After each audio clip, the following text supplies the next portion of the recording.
Mes salutations à tout le monde au nom de Jésus-Christ, que Dieu vous bénisse abondamment. Je dis à tous ceux qui ont des titres, peu importe votre ministère, peu importe votre rang dans l'église, dans les églises, vous savez que ce n'est pas le titre qui sauve.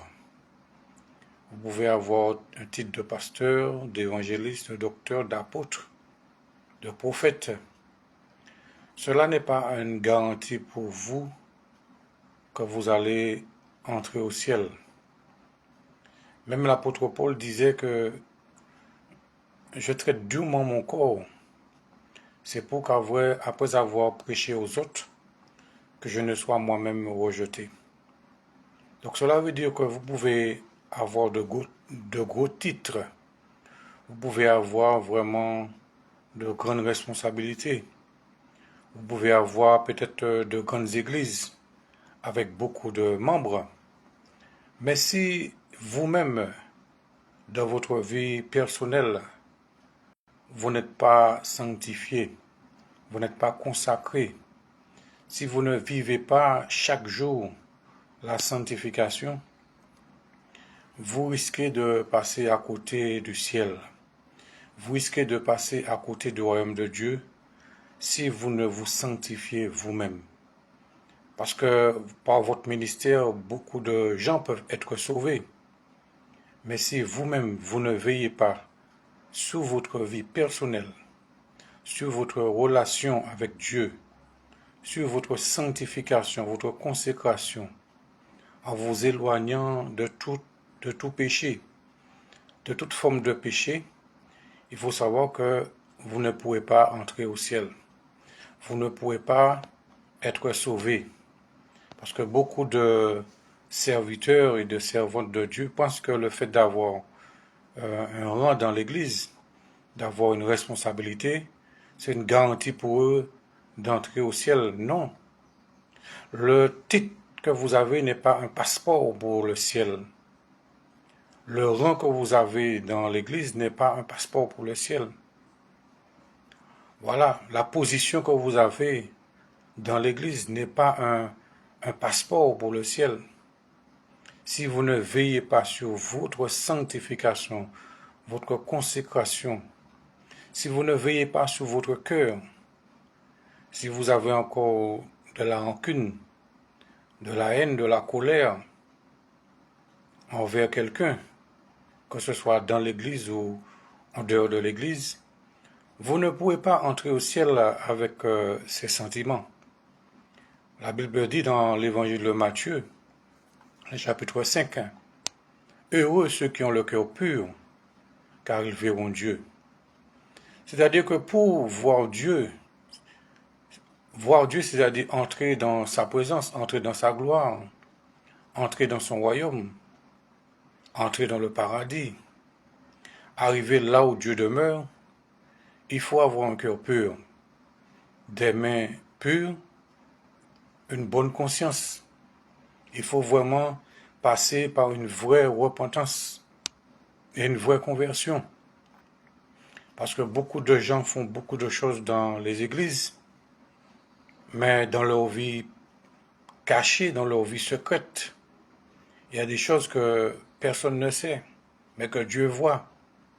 Et vous savez que c'est à cause de ces choses-là, de ces choses cachées, de ces péchés cachés, que beaucoup ne pourront pas entrer dans le royaume de Dieu, ne pourront pas être sauvés, ne pourront pas être enlevés à cause des choses cachées, à cause des péchés cachés.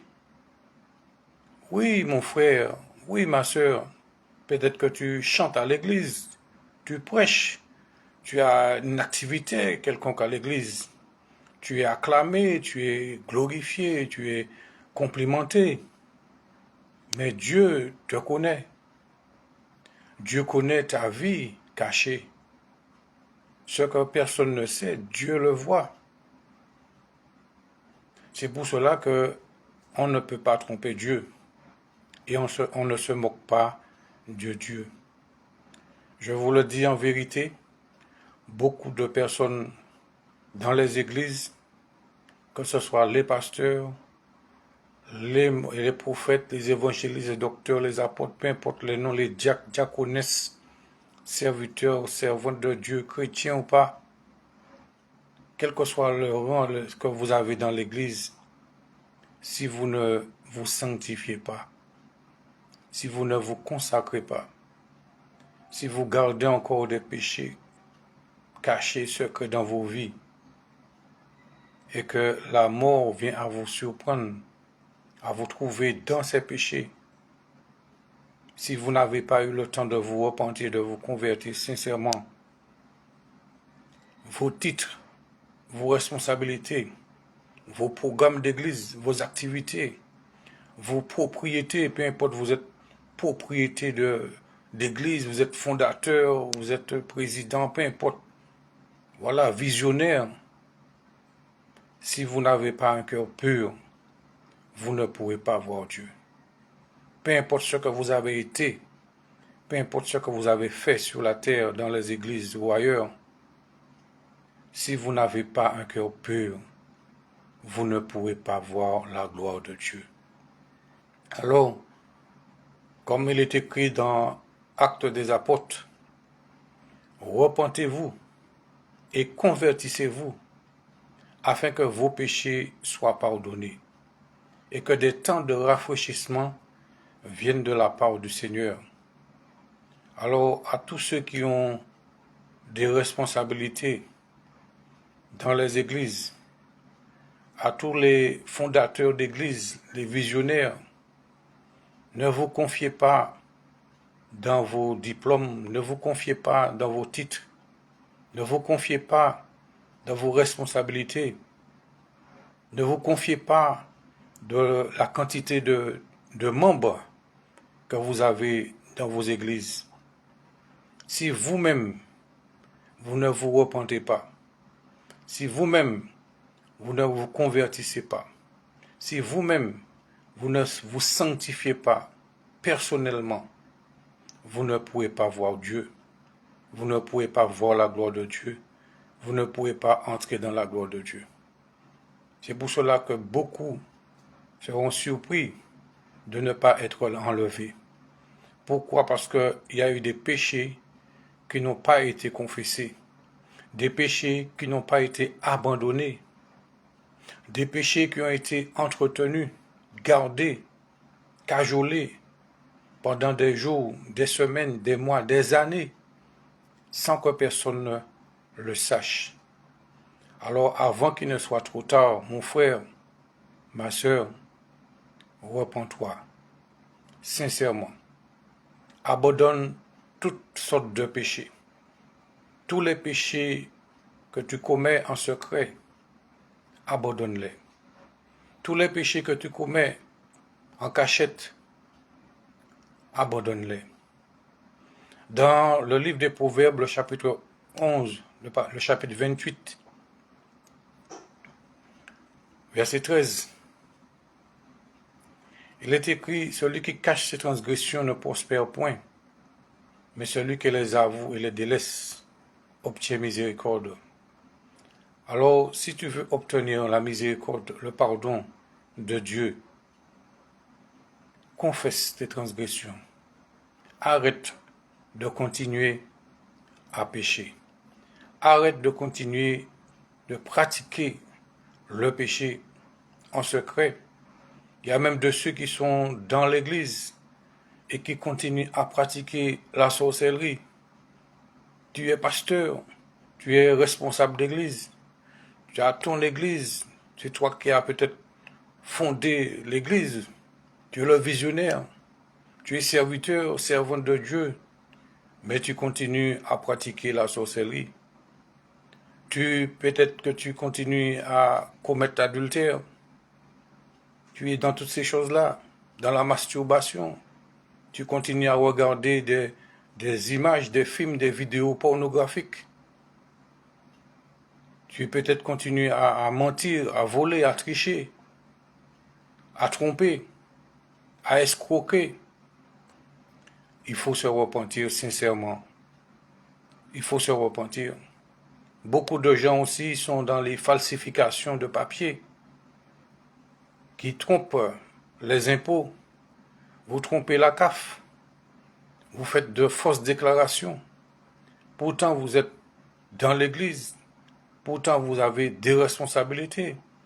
Vous êtes en service dans l'église, mais vous mentez aux autorités. Vous mentez à la CAF, vous mentez aux impôts. Vous mentez sur vos déclarations.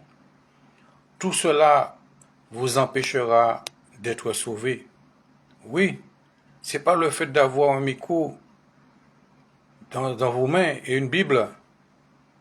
C'est pas le fait d'avoir une grande salle avec plein d'églises, plein de membres. C'est pas ça qui va vous sauver. Mais si vous faites toutes ces choses-là, si vous ne vous repentez pas de ces choses-là, votre église ne pourra pas vous sauver. Même les membres de votre église, qu'ils soient des centaines, des milliers, ne pourront pas vous sauver. Votre titre, votre ministère ne pourra pas vous sauver. Le temps est grave. Jésus doit revenir pour enlever ceux qui se sanctifient, pour enlever ceux qui ont le cœur pur, pour enlever ceux qui se repentent et qui se convertissent sincèrement, pour enlever ceux qui sont sanctifiés, consacrés, ceux qui font sa volonté. Alors, ne vous fiez pas à votre ministère, à vos diplômes, à votre ordination. C'est pas ça qui va vous sauver. Je peux vous le dire. Je l'ai compris. Et maintenant, nous devons travailler à notre salut avec crainte et tremblement. Oui, travaillons à notre salut avec crainte et tremblement. Parce que Jésus revient pour enlever une église sainte, pure, sans tache, ni ride, mais une église glorieuse, glorieuse dans la sainteté, glorieuse dans l'amour, dans la paix, glorieuse dans la pureté. Alors, pour faire partie de l'église que Jésus doit enlever, sanctifie-toi, mon frère. Oui, que celui qui est saint se sanctifie encore, que celui qui est juste pratique encore la justice. Jésus revient bientôt. Ce n'est pas le temps de s'amuser. Non, c'est le temps vraiment de se repentir, de se convertir, de se sanctifier, de se consacrer, de se préparer pour être enlevé dans les airs vers Jésus. Alors mon frère, ma sœur, prends ces paroles au sérieux. Peu importe ta popularité dans ce monde, peu importe ta popularité dans l'église, ne te fie pas à cela. Ce n'est pas la quantité d'âmes qu'il y a dans ton église qui te sauveront. Non. Beaucoup de gens peuvent être sauvés à travers ton ministère et toi-même ne pas être sauvé. Alors fais attention, mon frère. Repentons-nous sincèrement. Convertissons-nous. Sanctifions-nous. Consacrons-nous. Pardonnons à tous ceux qui nous ont offensés. Ne cherchez pas à savoir qui a tort, qui a raison. Pardonnez de tout votre cœur. Pardonnez à celui qui vous a offensé. Ne gardez rancune envers personne. Voilà. Ayez le sentiment qui était en Jésus-Christ. Sentiment de compassion, sentiment d'amour, sentiment de paix. C'est l'amour de Dieu qui doit triompher dans nos cœurs les uns pour les autres. Alors voilà le message du Seigneur pour son Église en ce temps de la fin. Voilà le message du Seigneur pour l'Église. Église, repens-toi, convertis-toi, sanctifie-toi, prépare-toi à la rencontre de ton Dieu. Prépare-toi à la rencontre de Jésus. Prépare-toi pour être enlevé quand Jésus reviendra. Alors renonce à tout péché. Renonce à tout ce qui ne glorifie pas Dieu. Renonce aux œuvres de la chair. Renonce à la sorcellerie. Renonce à la magie. Renonce à l'impudicité. Renonce au péché. Rends au diable tout ce qui lui appartient. Remets à Satan ce qui lui appartient. Détruis tous les fétiches, tous les objets, tout ce que tu as reçu par la sorcellerie, pour que tu puisses avoir beaucoup de personnes dans ton église, pour que les gens puissent te donner de l'argent. Quel que soit ce que tu as fait qui ne glorifie pas Dieu, renonce à ces choses-là avant qu'il ne soit trop tard. Parce que nous découvrons des pasteurs, même des gens qui étaient populaires dans le monde et qui sont encore populaires. Et nous sommes en train de découvrir des choses cachées. Des gens même qui ont des positions élevées dans la société. Et les choses cachées sont en train d'être dévoilées. Des vidéos, des choses vraiment abominables étaient là, étaient cachées. Et donc tout ce qui est caché est en train d'être mis en lumière. C'est pour cela que c'est le temps de se repentir. C'est le temps d'arrêter de pécher en secret. Même si personne ne le sait, mais Dieu le sait, Dieu le voit. Et Jésus l'a dit, tout ce qui est caché, tout ce qui est secret sera mis en lumière. Alors avant que cela ne t'arrive, avant que ce qui est caché dans ta vie ne soit mis en lumière, ne soit exposé, repens-toi, renonce à ces choses, débarrasse-toi de tout ce qui ne glorifie pas Dieu. Débarrasse-toi des œuvres du malin. Débarrasse-toi des œuvres de la chair.